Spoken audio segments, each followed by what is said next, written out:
But yeah, I'm so bad. And sometimes it's just so defeating and it's so frustrating because I don't want to be that bad. Because like, this is humbling. I will tell you this though. She looked super cute. This is Big Dink Energy, the pickleball podcast that's half insight, half nonsense, and all entertainment. If you love pickleball, don't take yourself too seriously and think a little trash talk makes the game better, welcome home. This is the place where life and pickleball intersect.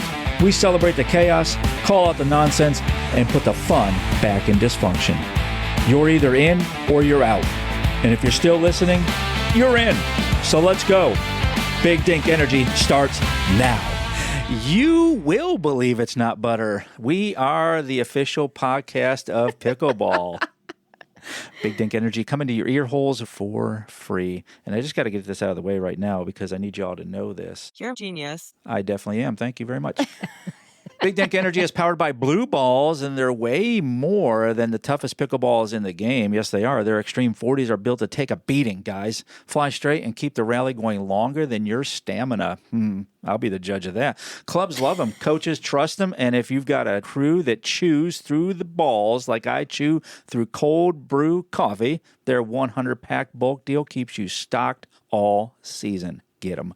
But here's the kicker. Blue Balls is making noise with their paddles too. Same no-nonsense performance, same take-it-to-the-limit design. Whether you're grinding tournaments or banging it out on open play, these paddles bring the pop and control you didn't know you were missing. Upgrade your gear at blueballs.com. That's BLOOBALLZ.com. Play harder, dink longer, swing with Blue Balls.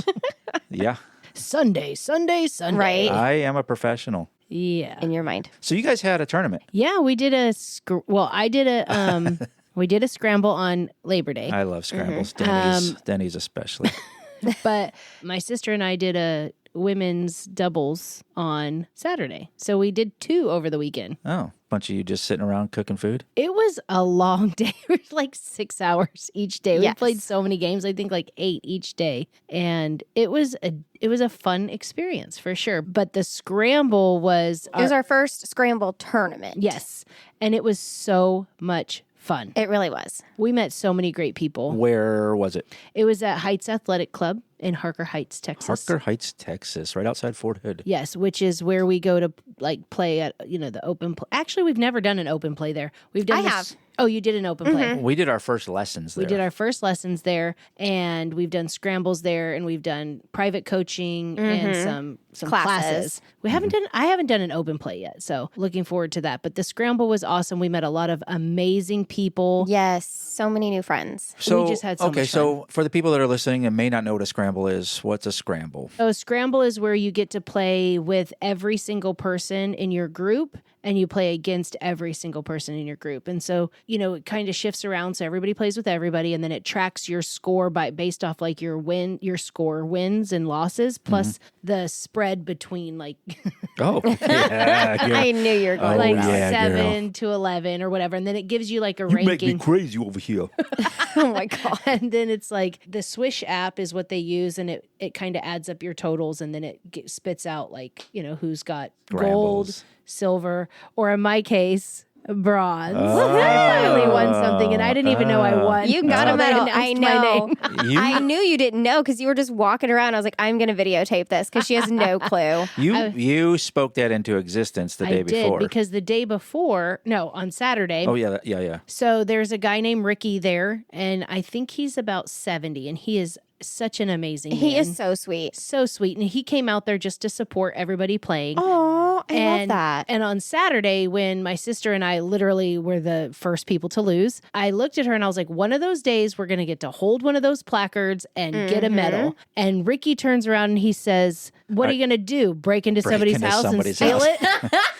Shout out to Ricky. I love you, Ricky. Love Ricky. It was so savage, and I loved it so much. It was That like quick comeback. Hateful is my go-to. So I love it. That's your love language? It's my love language. Yes, it is. It definitely is. And then we just met so many amazing people like Kim and Sherry and we got to play with Sabrina. Like, it was just so, oh my gosh, I loved it so much. Yes. Now, Paddle Princess, I saw some videos of you. Don't. Well, let's go on. How many? Okay, so there's 8 games. Okay. Let's ask her how many she won. How many of the 8 games did you win? What is your guess? I've seen the videos, so And I was there. I'm going to say the number is 0. Correct. Okay. You won. I don't know I've ever seen like blind people. Like Stevie Wonder would probably get the ball over more than I saw you getting it over. Valid point. But you have gotten better. I only say that There's in no jest. way I've gotten better when I'm that bad. You have. You definitely have. You definitely have. Okay. You made it more. You made more serves. That's for sure. Yes. For after like the first 4 games, then I finally started landing serves. But the first 4 games, Warm up. the First serves 4 were are not warm up. there Everybody at knows all. the first 4 are warm up. But it was the first 4 for each round because so we had our first round and we did all of that. And then torrential downpour. I mean, water was just flooding the courts. They So were we'd out take there an with, hour break. Yeah. We took like a 2-hour break because they were squeegeeing it and sweeping it out and everything, and that took forever. So then they're like, we're going to take like an hour break, but their hour break was like an hour and 20 minutes. Shout out to them though. They hustled. They man. They brought out hustled. They had fans. shop vacs, towels, everything. Dang. But we had a huge break in between. So then the second round comes, and of course I'm like, well, it's going to take me another 4 games to actually be able to make a serve. So yeah, it was pretty bad. The first round, I ended up with a negative 8.3, so that's fantastic. Don't know anybody who's gotten Is that a duper? No, it's like how much on the your swish. point spread. Yeah, On the that's switch. your scramble. How much you're kind of losing by. And then the second round, my total was a negative 7.8, so I increased a little bit. I mean, that's a win for sure. but yeah, I'm so bad, and sometimes it's just so defeating. It's so frustrating because I don't want to be that bad, and I've never really been horrible at something that I've really tried at, and then going out at pickleball, I'm like, well, damn, this sucks. Like, this is humbling.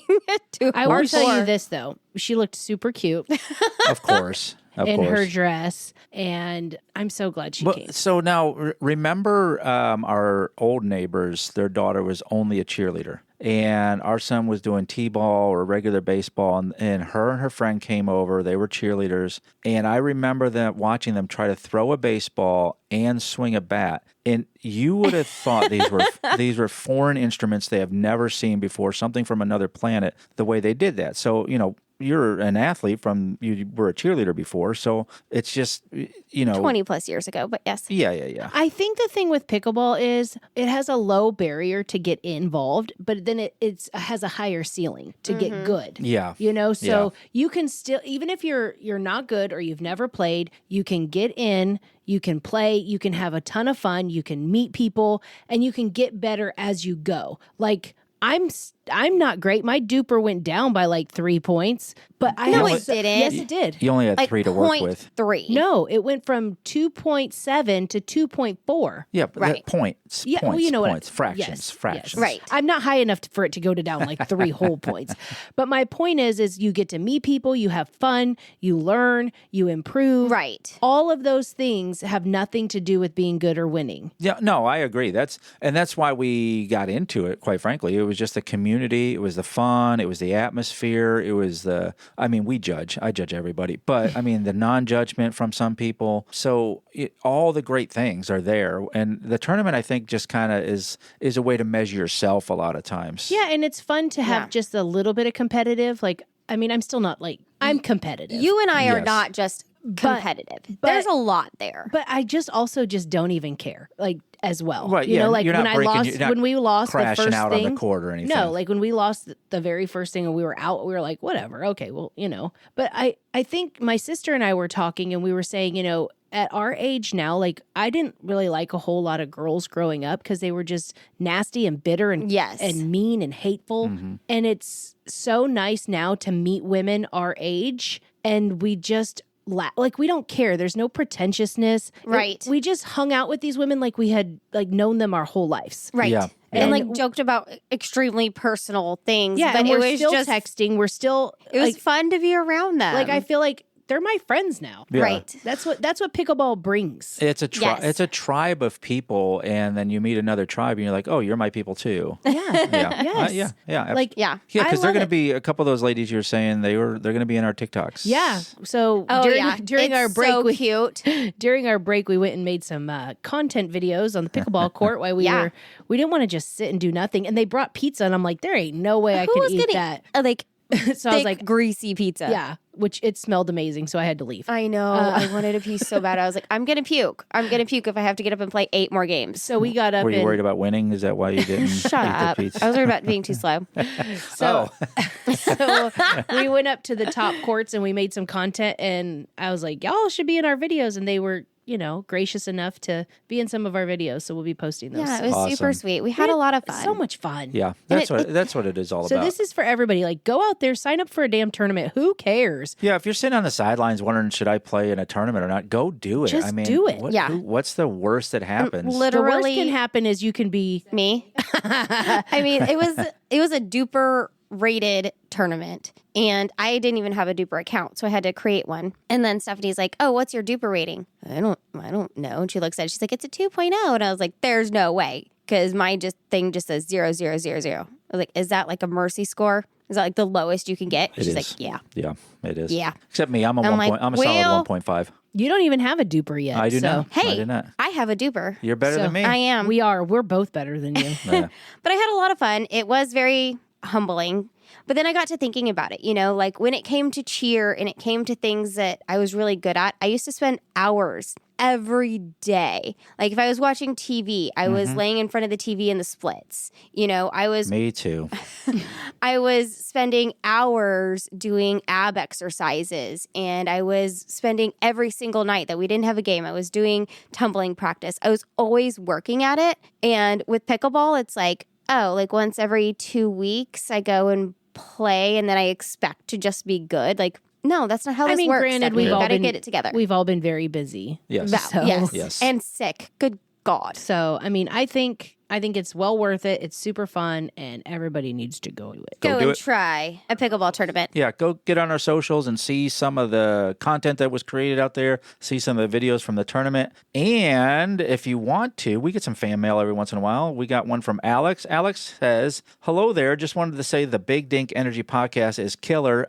Fire emoji after that. The courtside banter makes me laugh every week. Thanks for that, Alex. You all can just do like Alex did and put some. Don't look at me, okay? He's getting the side eye. That's all, folks. You can go get on our socials. You can do the electronic mail, as the kids say as well, admin at the kids don't say that. bdepodcast.com. That's the email for you all out there, you boomers. And just send us some fan mail. We'd like to hear from you all, and we'll give you a shout out. And unless it's bad, then we won't. We'll just delete it. Valid. Just the tip. Quick pickleball wisdom in and out before you know it. The tip today is stop camping the kitchen line. So most intermediate players learn to rush the kitchen, which is good, but then they glue themselves to the line like it's lava behind them. The problem? Good opponents will tag your feet all day. So the fix to this is to float. You want to take half a step back when you see a drive coming. Give yourself room to defend, then step right back up when you reset the ball. Think of the kitchen line as a dance floor. You don't stand on it, you move with it. That's why I'm so good in the kitchen. Yes, girl, yes. Just the tip. It's time for Pickle Pals. Listen, have you ever wished you could call someone mid-meltdown on the court and just say, "Help, my third shot is trash and my partner hates me"? Well, now you can. Today we're joined by Coach AJ, the creator of the Pickleball Helpline, Instagram's favorite mix of emergency drills, court therapy, and laugh-out-loud pickleball truths. She's been on Let's Make a Deal, dressed as, of course, a pickleballer. Got to hang with Wayne Brady. I'm sure he smells good. We'll get into that. And she's got range for days and somehow makes the pain of poor footwork feel fun again. If your game needs CPR, your dinks need divine intervention, or you're spiraling after a 2-11 loss, don't worry, AJ's got you. Coach AJ, thanks so much for being on the Big Dink Energy podcast. We're glad you're here. Oh my God. Thank you for having me. I loved that intro, and I love the fact that you knew I was on Let's Make a Deal. Yeah, we went deep on that one. We went deep on that one. It's funny because I was actually on Let's Make a Deal twice. Oh, wow. The first time I actually showed up dressed in a former costume for a character I had created as a mad scientist, and I didn't get picked to go and be a contestant. But they really liked my story, and they really wanted to have me back because, FYI, I've never owned a car. I'm a New Yorker. I've barely driven. Okay. And yes, now I live in LA and I need a car, but I still never took that next step to actually purchase a car. And so when the Let's Make a Deal happened, in the back of my head was that I'm going to win a car. But then I didn't get chosen. And when they told me they wanted to have me come back, they asked me to come back as a pickleball player. Nice. And I kind of knew they were going to. For sure. Right. It was really hard. But I knew they were going to call me up for a car. And they did. Oh, that's awesome. I had an amazing intro with Wayne Brady. Him and he brought on like two of the producers from the show. We ended up having a little Dink rally on the stage. It was awesome. I talked about the power of pickleball and the joy it's brought into my life and many of our lives, and why it really had such an impact on my life and really changed the course of my life. And within 5 minutes of the game starting, I lost. Oh, no. Wah, wah, wah. It was a wah-wah. Yeah, it was definitely still fun. Still got to, get dressed as a pickleball player. Still fun, but I sadly lost the car. Yeah, he looks like a cool guy to hang out with. Oh, so nice. And maybe you turned him on to pickleball. Maybe he's a pickleballer now. We just don't. Maybe I just don't know. That is a good question because there are a bunch of celebrities. I never see his name in the mix, but there are a bunch of celebrities that do play. And there's a court out here in LA that was started by an actual studio. So it's former sound stages for TV shows that have now been converted into pickleball that's cool. court. Yeah. That is really cool. Well, during cool. the pandemic, they were kind of dead and people were playing and they were like, well, maybe there's a business opportunity here. Of course, Hollywood. Of course.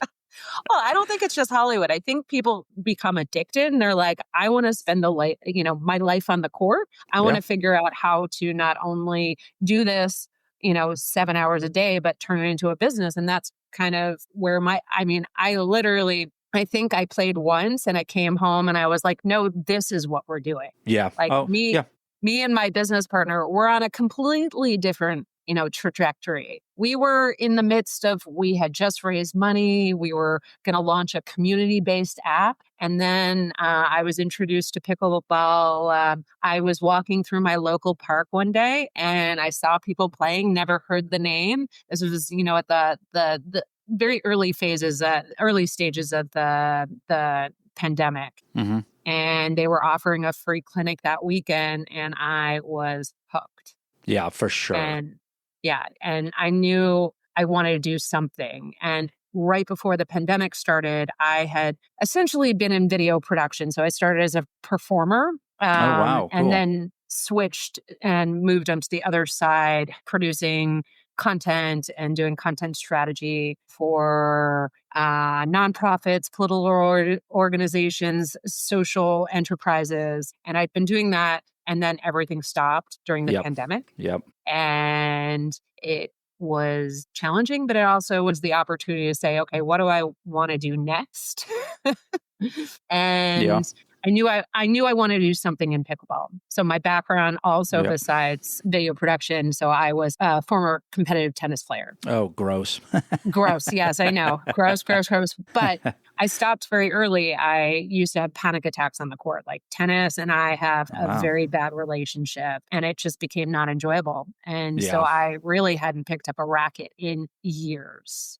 And pickleball just felt like the exact opposite. It was fun. It was freeing. It was joyful. People were laughing on the court. Yeah. And I was like, this. It reminded me of like why I loved tennis in the beginning, but without all of the crap that went along with it. Yeah. That's we are kind of the same way. We we picked it up one day and tried it, went to a clinic. What is this all about? And then here we are. Yeah. We got podcasts and other things in the background, pickleball related, and it's outside my wheelhouse. I'm a police officer still, and prior military, and I was I'm harder than woodpecker lips, at least in my mind. But here I am doing a podcast on pickleball of all things. So yeah, a very very similar. I think a lot of people have that story. Tried pickleball once, and now I'm addicted. It's my crack. So the Pickleball Helpline, where did that kind of come from? Was it a chaotic lesson, a sleepless night, a bad partner? Where did that come from? So that's a good question. I mean, one of my students kept on calling me his pickleball therapist. So that was kind of the starting point, like that little seed of, okay, I'm offering more than just technique. Yeah. I started noticing, students would come to me with questions in general. And the lesson became about answering those questions. And I thought, if my students are asking, I have a limited number of people that I'm working with on a daily basis in person. If my students are interested in figuring out how to answer these questions, well, I'm sure other people would. For sure. And I could reach other people beyond just the one-on-one or the group lessons that are happening in Los Angeles. My background's in video production, and so it kind of seemed like a no-brainer to do videos that quickly answered people's questions. That's fantastic, because we're living in a world now where long form video is not the thing that people are consuming anymore. It's just short. TikTok kind of helped with that. Vine, I think, happened before that to kind of help with answering those just short. Here's a little bit of humor. Here's a little bit of information. I'm not. You don't need to spend 59 minutes on a video for that. So that's fantastic. Do you have any weird or hilarious helpline moments that have happened so far? It's funny you should ask that. My partner was like, he's going to ask you that question. Yeah. I got to know the weirdos. I mean, we're already pickleball, so we are the weirdos, right? Yeah. It's interesting. I would say in general, people are obsessed with rules and obsessed with dupe. Mm-hmm. Oh, yes. And what's legal and what's not. Yeah. And so I'd say in some ways, one of the most interesting or just like weird questions was someone who'd reached out and said, I just participated in this tournament and I am convinced that this one guy that they played against was sandbagging, and that he was convinced that he had created two profiles and he was using one profile to be able to play in this tournament. Oh, wow. And what should he do? And, I am not someone who's obsessed with duper or obsessed with ratings. I really don't compete. I keep that very separate from what I'm doing. I embrace people who enjoy that. There's a lot of competitive people in this space, and if it's enjoyable for them, fantastic. Great, it's just not something that I've really, I'm in my late 40s. I'm not in my 20s. Like, I love sharing the sport. I love analyzing the sport. But in terms of like competing, I see it as not a component in terms of my experience, at least maybe in the future. But, you never say never. Yeah. But people are obsessed with duper. Oh, my gosh. Yes. Oh, my gosh. And that's one of the first, it's kind of like if people find out you work out, what's your bench? And then, and the same with pickleball, what's your duper? It's such a small measurement of what you can actually accomplish on a court. 100%. But it is so, I don't know, people are so obsessed with it. Anyway, So I said to them, because I did actually work for Duper. I was their editorial director for about 9 months, where I was traveling a bit, covering Junior Pro Tour. I was covering, what was happening on like a global level and what was happening on a micro level. And so I definitely know the importance of the issue of sandbagging in relation to Duper. And so they're very, very, they take it seriously. And while I didn't quite have an answer, I said, definitely reach out to Duper. This is an issue that's like near and dear to their heart. And I have no doubt they're going to solve it for you. Yeah. And they got back to me. They did just that. And they said that Duper had essentially corrected the issue. They couldn't fix the tournament or the outcome of the tournament, but they got rid of one of the duplicate accounts that the person, had. That's So awesome. they were correct. And yeah, I just thought that was like a fun little thing where I could be a part of that person's journey. Yeah. That's awesome. Flying around on the corporate duper jet all over the country. I wouldn't say I was flying around on the corporate duper jet, but it was fun to both experience it from, because prior to that, I was really just obsessed with local stories because Right. people come and they find pickleball and they have such, especially in the early phases, if they become addicted, like it sounds like you are, they have this very euphoric experience where it becomes very integrated into their, daily life. Oh, and yeah, so for sure. I met all these amazing people and, got to hear their stories about how pickleball had changed their life. But I really wasn't that much kind of embedded into the pro scene and understanding what was happening there. And now I just, I find it's just such an interesting environment because it's still figuring itself out. Right. Right. Like the pro scene is still relatively new. And so it's been fun to track that. So is there, do you have like a signature move or coaching move that really helps people dig into the aha moment for them? That is a great question. Do I have a signature move?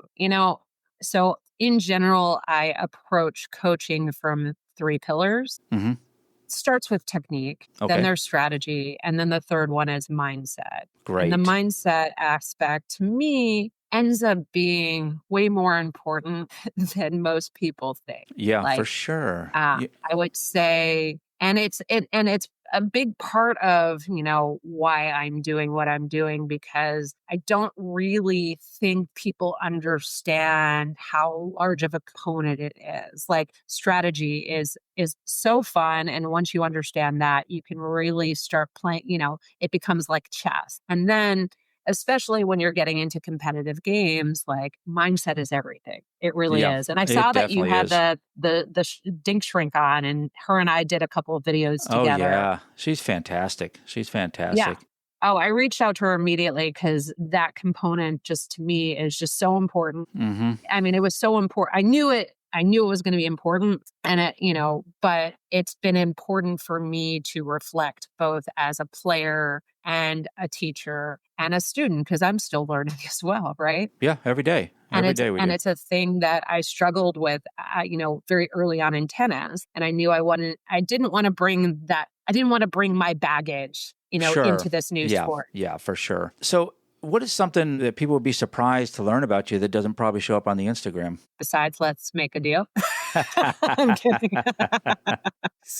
Well, maybe this is not surprising, but, I started as a performer, as I said, and then I shifted into like health and wellness. So I was a yoga instructor. I was a personal trainer. I was a Thai massage therapist. Wow. And that really, those modalities really have an impact also in terms of like how I approach coaching and how I work with people, because technique and strategy and even mindset are one thing, but how we're able to handle ourselves physically on the court is super important. Like I've actually been, in rehab for the past like 8 months. I tore my meniscus, and it wasn't even playing, it was teaching. I went down to pick up a ball and I heard a pop, and oh no. Yeah. And so it's been a long process where, I feel fine most of the time these days, but I was on the court teaching the other day and my knee went out and I went straight to the ground. Yeah. And I got up and I was fine. Like I didn't really feel any pain, but my knee is still not 100%, and it might never be 100%. Sure. I'm not playing 7 days a week like I used to, and I just can't, and I don't know if I'll ever get back to where I was, but at least I can share the sport with other people, because I didn't stop teaching. So I injured myself and maybe should have taken a break.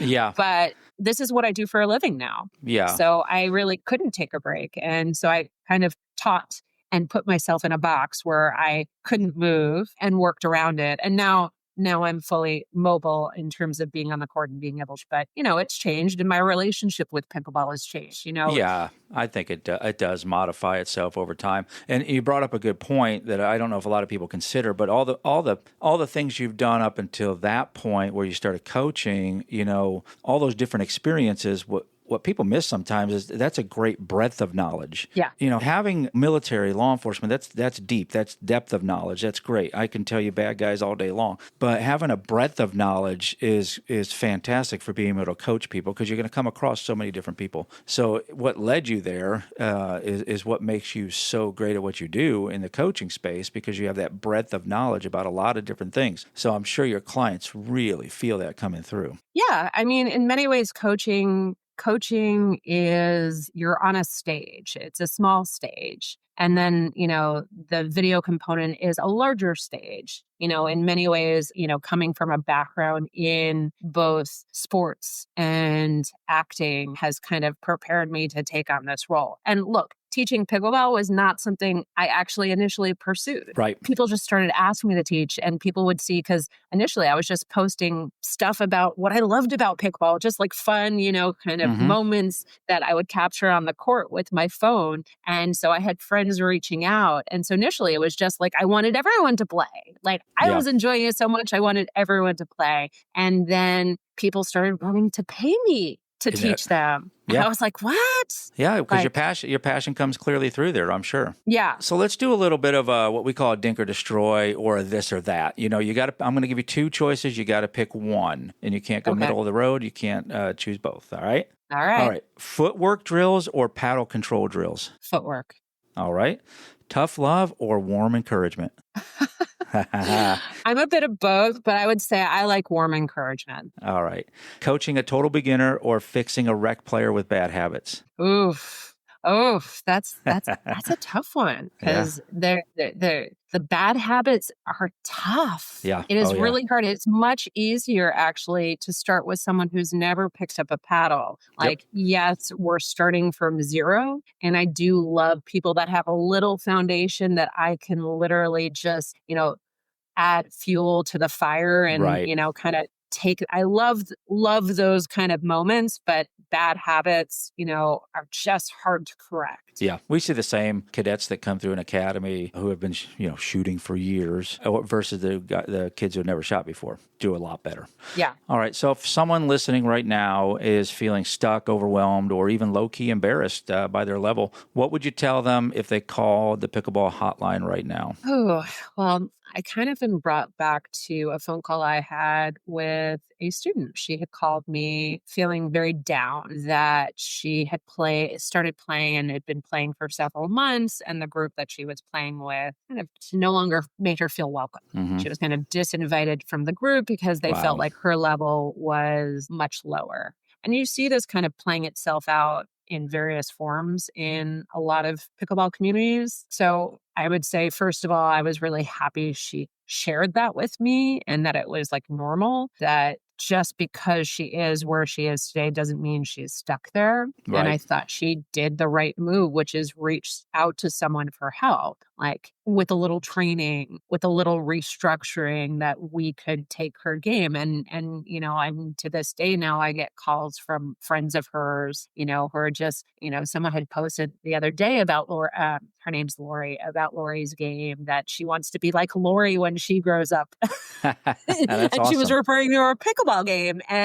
But it took her kind of getting over feeling embarrassed, like she wasn't good enough. And, and that's where mindset comes in, right? For sure. That like a lot of us are bringing like baggage based on how we're being treated in the court. But ultimately, if that group is making you feel like you're not good enough, well, you can either kind of say, poor me and I suck, or you can figure out how to make changes. And changes can come from like reaching out to a coach, getting some, structured advice and training, but it can come from drilling. Like there's a limit to how much you can improve if your focus is on just playing games. I thought you were going to say drilling them with the ball, like body bagging them and then lobbing all day long and laughing. Oh, that actually is something. So I had a student who was very fearful about being at the net. That, in rec play these days, it's very common for, and not to throw down your entire gender, but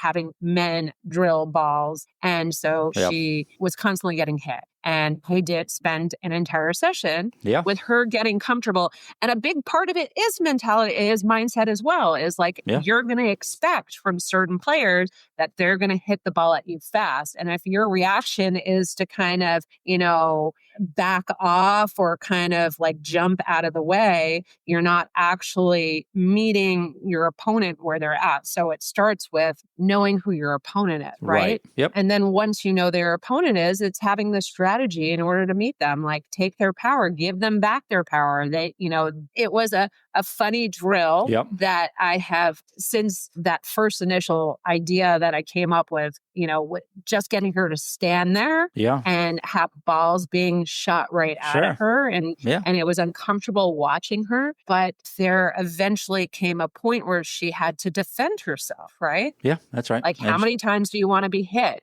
You got a weapon in your hand that'll help you with that. Yeah. That's right. So I'd say the most like unique thing is really just like meeting students where they're at Mhm. and creatively coming up with solutions to their specific problems. I love it. So, Coach AJ, where's all the socials? How do they get a hold of you? Yeah. So I am on YouTube, Instagram, TikTok, and I'm at Pickleball Helpline, and you can follow me there. Feel free to DM me if you have any questions. Please ask. I am there to help. Awesome. Thank you so much for being on the Big Dink Energy podcast today. Reach out to her if you've got some hotline things that you need to take care of in your game or the way you play. She's got the answers for you. Thanks so much for being on today. Thank you for having me, Guy.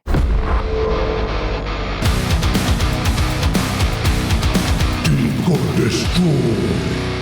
Yes. It's that time of the podcast where we send something over the net. It's thumbs up for us or we destroy it, not for us. And I wanted to talk about, this is something near and dear to my heart.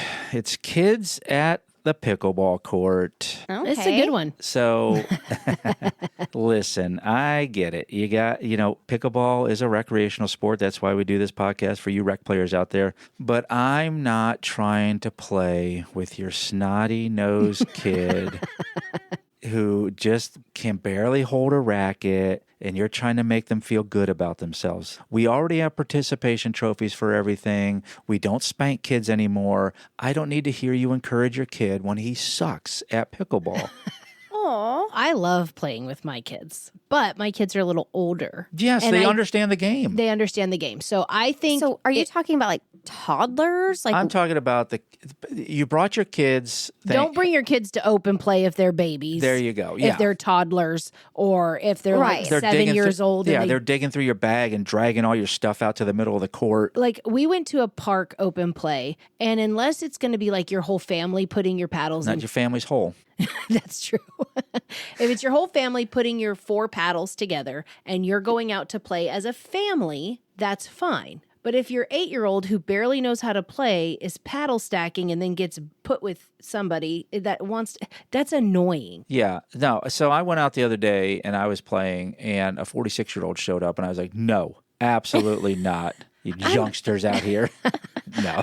I'm talking more about like, under 8 years old that doesn't understand how to play. If it's a teenager, that's different because that's just as like a 20-year-old coming out there and trying to learn. No, I'm not saying there's not kids out there like 8-year-olds that can body bag people and just run the court. absolutely. There was a There girl. are. Absolutely. There was a girl at the tournament that was like legit. Okay, Yeah. that's fine. But your 5-year-old, no. I'm going to pickleball to get away from children. Yeah, I mean, I get it. There's not a lot of options out there, and the courts are fun because they're all enclosed, a lot of them. But if they're getting involved in the game, I'm not saying I'm going to hit them, but I mean, if the ball, Aw. if I body bag your kid, sorry. Well, I know like No, Heights no, Athletic I would never Club do that. has I would never do that. like kid-specific programs. Yeah. For pickleball. Right, now that they makes have. sense. I think they have like an after-school program. They have like several different Like they're camps doing a and new clinics. class. Yeah, I saw that. Yeah, just for kids to learn pickleball and to play with each other. Because there were 2 boys at the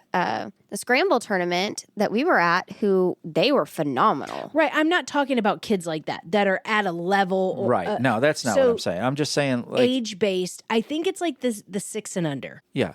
Well, not even Okay. that. No, if you brought them as a way to babysit them, out on the court. Like, oh, don't touch that. Don't go Oh, over there. no, Don't that's a huge no. Yeah, exactly. Like if they want to play and they understand it, great, let's go. You know what I mean? Like when we went up to Gatesville and that little kid wanted to join in. Yeah, that was cute. Gave him the paddle and he played because he played some sports at some point. Right. So, but it wasn't like Running around and getting in everybody's way. Yeah, well, I don't like that. Listen, your kid's out there choking on goldfish. Get them off the court. You know what I mean? And I saw that we were at a Pickleball Hideout, which is in Montgomery, Texas, and this lady had like her newborn, or like it was a baby bless. baby. Yeah. And she had her in a Don't tell me a body sling. no, she had her in the stroller. Okay, good. And we were at open play, and she was playing, and then she'd come back when she was done, and check on the baby. That's fine. The baby's sitting right there. Like, Yeah, it's not yes. doing anything. It's not running on the court. It's not doing, anything like that. They're not even cool at that age. Yeah, she was just sleeping. Yeah. That's yeah, no, fine. It's like, I'm glad the mom was getting out and getting involved. But I think it's more like the toddlers that are just Yes, running everywhere. that's right. And ruining other people's games. No. And a lot of my stuff is tongue in cheek. So don't come at me in the comments about it. But listen, if we're trying to have a good time and have some fun and get a little exercise, I don't want to be grumpy old man. But Or rent a court. Like if you have the littler kids, There you rent go. a I court. agree with Yeah. that. Don't go to open play or sign them up for a scramble or, anything like that where it's going to hurt the other people playing. listen, you can bring your pack and play. Turn it upside down, make it like a cage, put some weight on top, toss some goldfish crackers underneath there, and come out to the court and play. I mean, my gosh, how hard is it? I don't think so. You can't make a little baby jail. Why? I'm just saying, I'm a dink because I think kids should be involved and Yes. I absolutely love it. But open play and scrambles and any time where there's other community involved is not the time Yes. to teach them and train them and, that. Yeah, I don't know. Tell me ahead of time. Hey, I'm bringing my 10-year-old. He doesn't know anything about the game. Good, let's do it. Let's school him up. Right. Well, let's teach him what a body bag is all day long.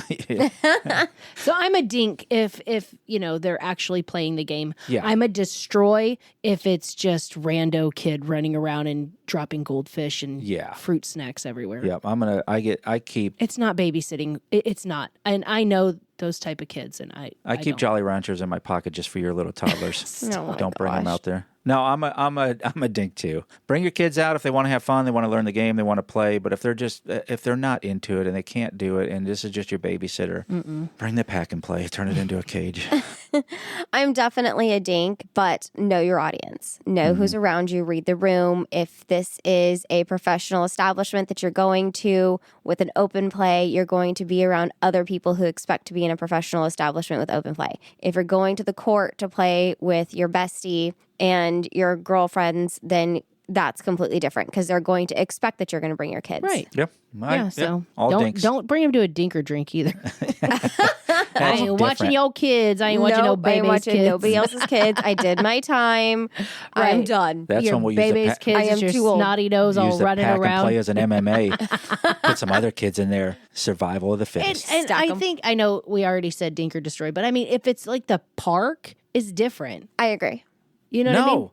It is like What? No. There's nobody else there. It's just you and your family. That's different. I'm That is talking about different. Okay. bringing it in to where other people are trying to play. Yes. That's Yes. what I'm Yeah. referring to. Not that I That's don't when want it you to comes play into with your question. kids. Have I some think that's etiquette. amazing. Know the court etiquette. Yes. That's Yes. right. Court etiquette, no babies. Kids. We call it courtiquette. Oh, court etiquette. Courtiquette. You call it courtiquette. News you can use.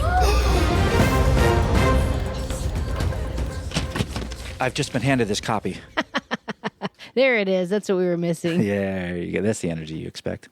In 2022, the Willow Ridge neighborhood in Aurora, Colorado, aimed to capitalize on the pickleball craze by converting a 40-year-old tennis court into modern pickleball court using... What do you think they used to convert the courts into Are they pickleball outdoor? courts? Were they outdoor? court? Outdoor, yeah. Do they have indoor tennis? No. Sure. Do I sound dumb Yeah. right now? I mean, I guess that. Here we go, governor. You want to go back into all that too? No. Okay, so regardless. What do you think they used to convert the tennis courts, which seem like they would have already been set up just okay? Yeah, like all you have to do is like repaint them. No, they spent $140,000 to use versatiles. Do you know what versatiles are? Those are those like peel and stick ones. No, snap together plastic tiles. Yeah. They have like the little grooves. Yeah. Yep. Yeah, Snap together plastic tiles. Initially, the residents were excited, noting the court looked great and resembled a proper pickleball setup. However, the surface quickly proved problematic. It was uneven, cracked, and unsafe. No ball bounce back, and gameplay was nearly impossible. My sister and I have played on those actually. Yeah, Over they've off- got to be installed the right way. In Austin. Oh, is that the scary court The that was near the highway? Yes. And it was those plastic things that they use for like basketball too. Like you could put in the back of your house, like those type of tiles that you click together. Yeah. Well, why would you use that in Aurora, Colorado? It was, it's one of those things like they probably shopped around there like, oh, this is cheap. Because but that's this not place wants weather 250,000. resistant. They want 140. Get them in here. Versatile. The amount of snow that Aurora gets, and then in the summer, it doesn't really get like super hot, but it does still get like that direct sunlight. Why would you? I know. This is for your backyard basketball courts. Yeah, that's what I'm saying. So that's what the did they stuff. end up doing? Is it still there? One resident reportedly fell and injured their wrist, and after 3 years of unsuccessful attempts to resolve the issue with the installing company, the court was dismantled and discarded, costing an additional $3,600 for disposable, Dang. bringing the total loss to $143,600. The community felt misled, no kidding, as the tiles were stripped for pickleball but failed to deliver a functional playing surface. But again, you had tennis courts. So who made that executive decision? And like a can do they of still have the paint, job? and I mean, granted, that's not the best. Even those rollout courts that we Pickle saw. roll, pickle roll? Pickle roll or something like that. Pickle Yeah. roll, you want to come on the podcast? Let's do it.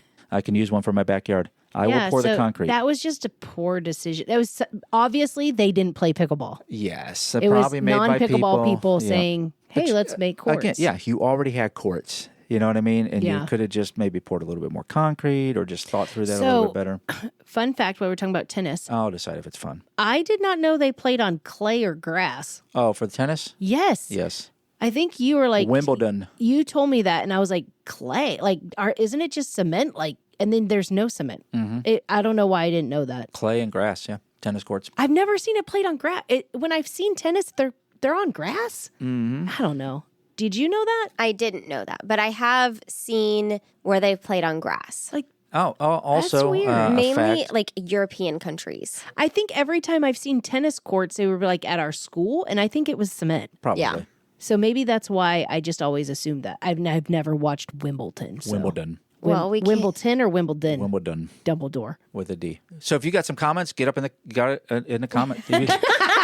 Dragon. Never mind. That's it for this episode. Unless you've got something to say, think we got it wrong, have a better take, we want to hear it. Find us at bdepodcast.com or at BDE Podcast on the socials. Drop us a message. We might just feature you in the next episode. If you had a good time, well, samesies. If not, maybe try again. We grow on people. So you know the deal. Follow the show, tell a friend, and leave us a review. Or just pretend this never happened. Until next time, keep the dink soft and the energy big.